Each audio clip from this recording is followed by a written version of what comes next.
ছোটবেলা থেকে আমরা পাঠ্য বইতে পড়ে এসেছি যে অমর একুশে বই মেলা পুরো ফেব্রুয়ারি মাসব্যাপী হয়ে থাকে, কিন্তু 2026 সালের একুশে বই মেলাটা একটু পিছিয়ে গেছে। বইমেলার সময়টা একটু পিছিয়ে গেছে নির্বাচনের কারণে। 2026 সালের অমর একুশে বই মেলা 20 ফেব্রুয়ারি থেকে শুরু হয়ে 15 মার্চ পর্যন্ত বাংলা একাডেমি ও সরোয়ার্দী উদ্যানে চলতে থাকে। যাই হোক বন্ধুরা, আজকের চলে আসলাম এই আমাদের টিএসসিতে বই মেলায়, কারণ আজকে শুক্রবার, তো ভাবলাম প্রতি বছরই আমি বই মেলায় আসি এবং দেখি, কিন্তু এবছর একটু ডিফারেন্ট টাইমে হয়েছে, তো যার জন্য একটু ওই রকমের আমেজটা কম।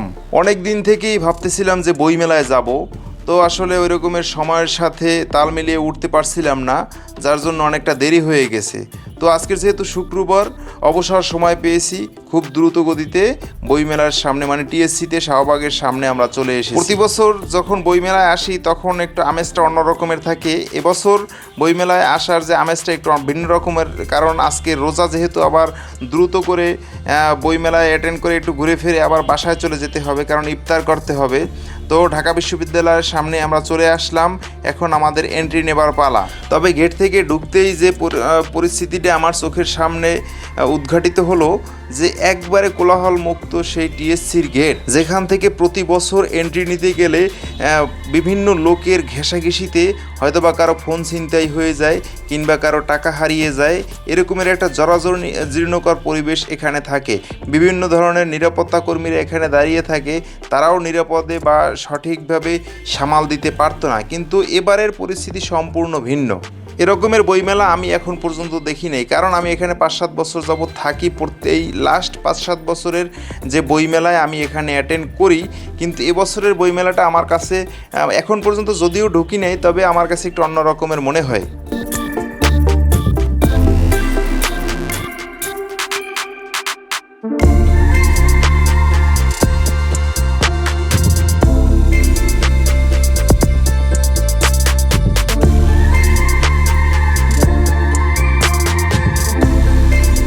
বইমেলায় কোলাহলপূর্ণ বইমেলা না হলে, মানুষের সমাগম না থাকলে, তাহলে তো বইমেলা পূর্ণাঙ্গ পূর্ণতা পায় না।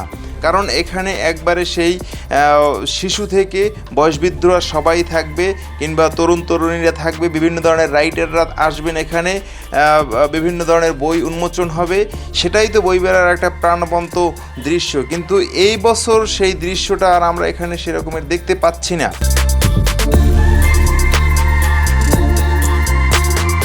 যাই হোক বন্ধুরা, প্রতি বছর একরকমের হয় না, মানুষের দিন প্রতিটা একরকমের যায় না, এটা মেনে নিতে হবে। তবে আমাদের বইমেলার আপনারা আসবেন এবং দেখবেন, আপনাদের মন মতো করে বইগুলো চুজ করবেন এবং আপনাদের বাচ্চাদের সাথে করে নিয়ে আসবেন বইমেলায়, যাতে তারা এনকারেজড হতে পারে, বই লেখায় এনকারেজড হতে পারে, কিংবা বিভিন্ন ধরনের বই পাঠ করতে পারেন।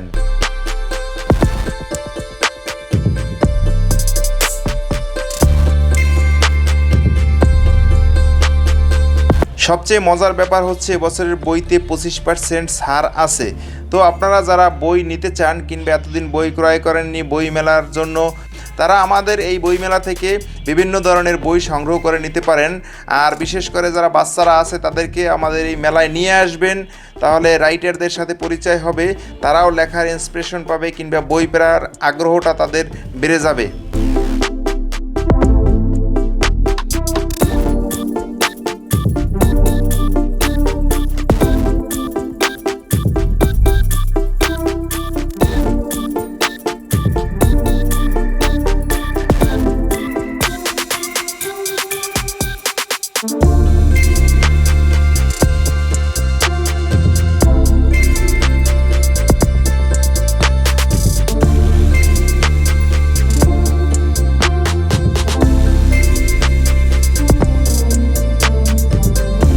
তবে এবারের বইমেলায় 549টি প্রকাশনা অংশগ্রহণ করছে, এবং এর মধ্যে বাংলা একাডেমিতে আছে 71টি এবং সরোয়ার্দী উদ্যানে আছে 468টি। বইমেলায় আপনাদের বাচ্চাদেরকে নিয়ে আসবেন, কারণ এটা হচ্ছে আমাদের একটা সংস্কৃতি, এটা হচ্ছে আমাদের একটা ঐতিহ্য।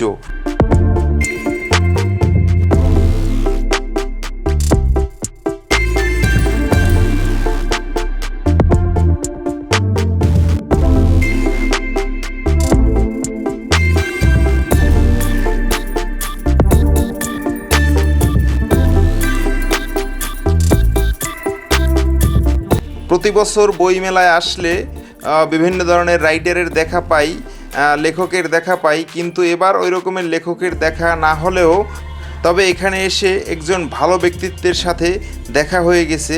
তার নাম হচ্ছে, আপনারা সবাই চিনবেন, সে একজন তারকাসম্পন্ন ব্যক্তি, সাদিক কায়েম ভাইয়ের সাথে। সে এখানে তার একজন ছোট ভাইয়ের একটি বই উন্মোচন করার জন্য এসেছিলেন এবং সে ব্যাপারে কিছু কথা বললেন। তো আমিও দেখলাম, অনেক দিন পর সাদিক কায়েম ভাইয়ের সাথে দেখা হয়ে গেল, আমার বেশ ভালোই লাগলো।